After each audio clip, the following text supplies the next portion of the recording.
सबसे पहले मैं हमारे महामानव महापुरुष तथागत बुद्ध जी के चरणों में नमन करते हुए हमारे मसीहा जिन्होंने अपने आप को संघर्ष करते हुए आज हमको स्वतंत्रता दिलाई, मुक्ति दिलाई, उनके चरणों में नमन करते हुए इस मंच पर जो बैनर लगाया गया है उसमें जितने भी महापुरुष हैं उन सब के चरणों में नमन करते हुए और यहाँ उपस्थित धौलपुर जिले के और आसपास जिले से आए हुए मेरे प्रत्येक समाज के बंधु और माता बहनों, आप सभी को संजय जाटव का जय भीम, जय संविधान। समय सीमा है, मुझसे पूर्व वक्ताओं ने आपके बारे में सब कुछ बताया है कि जाटव महासंकल्प पंचायत का आयोजन किस लिए किया जा रहा है, किन बिंदुओं पर चर्चा की जा रही है, हमारे समाज में क्या व्याप्त कुरीतियां हैं, वो सबको पता है। बाबा साहब का संघर्ष भी पता है। मैं सिर्फ इस मंच के माध्यम से आप सबसे एक निवेदन करने आया हूँ। मुझसे पूर्व वक्ता हमारे समाज के बुद्धिजीवी और बुजुर्ग आदमी हैं, उन्होंने कहा है, लहरी साहब ने, ये सच बात है। जब बाबा साहब का उद्देश्य एक था, हम यहाँ सब बैठे हुए बाबा साहब के कलम की ताकत से बैठे हुए हैं। आज यहाँ आपका बेटा यहाँ खड़ा हुआ है या विधानसभा में बात कर रहा था, आपकी कलम की ताकत से खड़ा हुआ है बाबा साहब की से। लेकिन जब उद्देश्य हमारा एक है, हमारे कई सारे सामाजिक संगठन खड़े हुए हैं, उनका उद्देश्य भी एक होना चाहिए। मुझे बहुत पीड़ा हुई कि कुछ संगठनों ने इस महापंचायत का विरोध किया। मैं इस मंच के माध्यम से मैं कहना चाहता हूं कि जब बाबा साहब का उद्देश्य एक था, सारे संगठनों का उद्देश्य एक है, तो इस पंचायत का जब उद्देश्य एक था तो सबने सहमति क्यों नहीं दी? ये सोचने लायक बात है। मैं किसी पे कटाक्ष नहीं कर रहा हूं। मैं ये कहना चाहता हूं कि आने वाले भविष्य में इस तरह की बातें वापस ना दोहराया जाए। मेरा मंच के माध्यम से ये कहना है। साथ ही मैं कहूंगा कि समाज में जो व्याप्त कुरीतियां हैं, चाहे जुआ सट्टा हो, शराब हो, दहेज हो या कोई भी हो, सबको समाप्त किया जाए। एक जाजम पे बैठ करके ऐसे कुछ विचार उत्पन्न लाए जाएं जो सबके हित में हो, समाज हित में हो। बाबा साहब ने क्या कहा था कि हर समाज की आर्थिक उन्नति का जो पैमाना है, नाप है, मैं उस समाज के अंदर पड़ी हुई महिलाएं, हमारे बच्चियों की कितने बच्ची शिक्षित हैं उससे उससे नापते हैं। मैं बार बार एक ही चीज कहता हूं कि हम डॉक्टर हो सकते हैं, इंजीनियर हो सकते हैं, टीचर हो सकते हैं, कंपाउंडर हो सकते हैं। बाबा साहब एक न्यायविद थे, 32 डिग्रियां थी, 9 भाषाओं का ज्ञान था और उन्होंने अपना पूरा जीवन सिर्फ जाति प्रथा, रूढ़िवादी, उस सबसे शोषित, दलित, वंचित लोगों को वो जो जाति प्रथा थी उससे निकालने का काम किया और सबको स्वतंत्रता दिलाई, चाहे वो किसी भी वर्ग का व्यक्ति क्यों ना हो भारत देश के अंदर।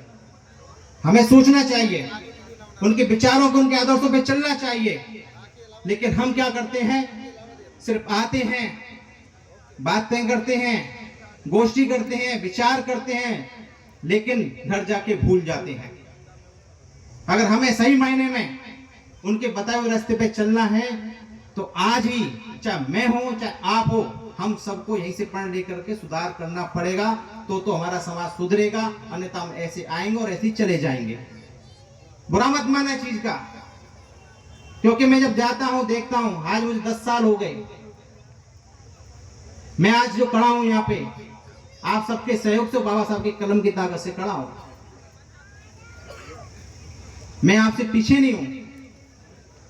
और आज जो उन्होंने उद्बोधन दिया, मैं यहाँ पे एक हैसियत है, मैं समाज के बीच में समाज का व्यक्ति बन के आया हूं, कोई विधायक बन के नहीं आया हूं मैं यहाँ पे, लेकिन मन में ठेस है, पीड़ा है। हम सोशल मीडिया पे देखते हैं, जब हम संघर्ष नहीं करेंगे तो इतिहास कहां से लिखेंगे, और जब हम अपना इतिहास नहीं पढ़ेंगे तो हम संघर्ष कहां से सीखेंगे? ये सोचने लायक बात है हम लोगों के लिए। जिस कौम में एकता नहीं हो सकती, ना तो कभी संघर्ष कर सकती है, ना वो इतिहास लिख सकती है। मेरा यहाँ सभी बैठे हुए मेरे समाज के बंधुओं से निवेदन और आग्रह विनती कर रहा हूं, अगर कुछ समाज में सुधार करना है तो बाबा साहब ने कहा था संगठित हो जाओ। तो पहले संगठित तो हो लो, छोटी मीठी चीजें तो हमारे समाज की अपने आप हट जाएंगी, अपने आप समाज आर्थिक स्थिति पे आ जाएगा, अपने आप समाज उन्नति पे आ जाएगा। कम से कम पहले एक हो लो, उसके बाद छोटे छोटे जैसे बाबा साहब ने कहा बच्चों को पढ़ाना लिखाना, उस सबको हम लाएंगे। हमारे समाज के अंदर जो जितने भी कहते हैं व्यसन हैं, आदत हैं, बुरी लत हैं, सब में सुधार हो जाएगा। लेकिन उससे पहले एक बीड़ा उठाना पड़ेगा, हम सबको एक होना पड़ेगा। आज हम कहीं भी जाते हैं तो कहते हैं साहब आप तो महापंचायत कर रहे हो, वहां कुछ ऐसे चल रहा है, हंसी होती है। क्यों हंसते हैं? इसका आंसर, इसका जवाब आप सबके बीच में ही, आप सबके मन में है। हमें एक होना पड़ेगा, और एक होंगे तो हमारे समाज की उन्नति, आर्थिक स्थिति को कोई रोक नहीं पाएगा। जो बाबा साहब का सपना था वो हम करके दिखाएंगे। मैं इतना ही कहना चाहूंगा, किसी के मन में ठेस पहुंची हो तो मैं इससे माफी मांगता हूं मन से, लेकिन जो सच है वो सच में कह के जाऊंगा आप सबके बीच में। मेरे लिए कोई बात हो मुझे बताना, मैं यहाँ कोई पार्टी पॉलिटिक्स के हिसाब से नहीं कह रहा हूं, सबसे पहले मैं चलूंगा, लेकिन जो पीड़ा मन में आती है मैं उस पीड़ा को आपके सामने रख रहा हूं। हमें संगठित होना पड़ेगा, और साथ ही एक शब्द कह के जाऊंगा, हमें आरजेएस बनना है, वकील बनना है, एलएलबी करानी बच्चों को।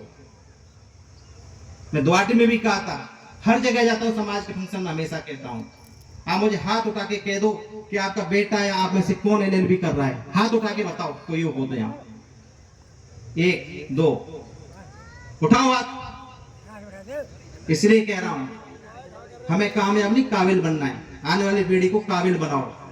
आप काबिल बना दोगे तो जिंदगी की कोई भी रेस हो, कोई भी दौड़ हो, वो अपने आप भागता हुआ जाएगा।